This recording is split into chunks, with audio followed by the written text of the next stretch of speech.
Right now, though, I want to turn to what's happening in New Orleans. The FBI continuing to piece together events that led up to the horrific attack on innocent victims on Bourbon Street early yesterday morning. People were just celebrating the new year. You can see Bourbon Street is back open to pedestrian traffic there.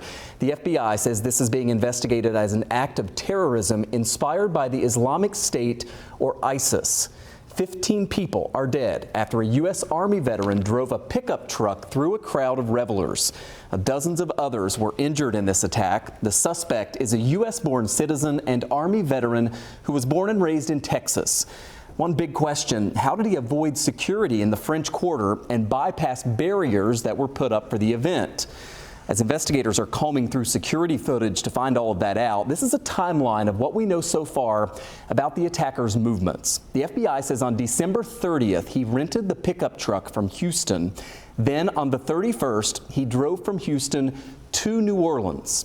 He is seen on video planting IEDs between 1 and 2 o'clock in the morning on the 1st. So right after people were ringing in the new year, 3:02 in the morning, the suspect here posted the last of 5 videos to Facebook and provided a last will and testament before the attack then took place at 3:15 in the morning. Holly Hubert is a retired assistant special agent in charge of the FBI office in Buffalo, now CEO of GlobalSecurityIQ, and spent a good chunk of your career in New Orleans in the field office there. It's great to have you on here.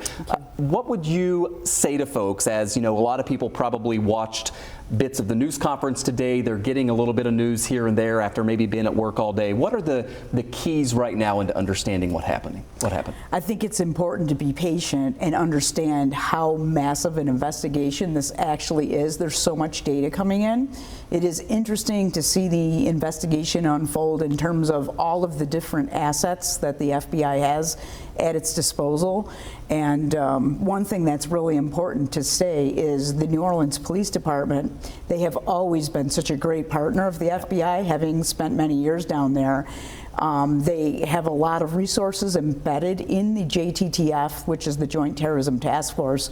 So they work effectively, collaboratively, and there's so many different assets in terms of the evidence response team, the hostage negotiators, the video analysis unit, the individuals that do digital forensics on the laptops and the cell phones, and dozens and dozens, if not hundreds, of interviews that have been already and are to be yet conducted.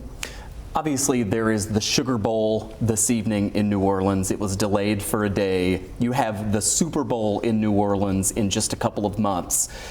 Before I ask you about sort of preparing for those things, what is happening right now with the FBI and with local police in trying to answer some of these questions that we don't know yet? So there's a huge commitment from FBI headquarters in terms of just think of the video. We all have cell phones, and every business has cameras. So all of that video footage is being piped to headquarters and being analyzed. And so I think really that it's important that individuals be patient until some of that data can be gone through. And I think that they should put their faith in the New Orleans Police Department. And I know that there's other resources that are backing them up now in terms of more state police and other law enforcement resources augmenting for the special events.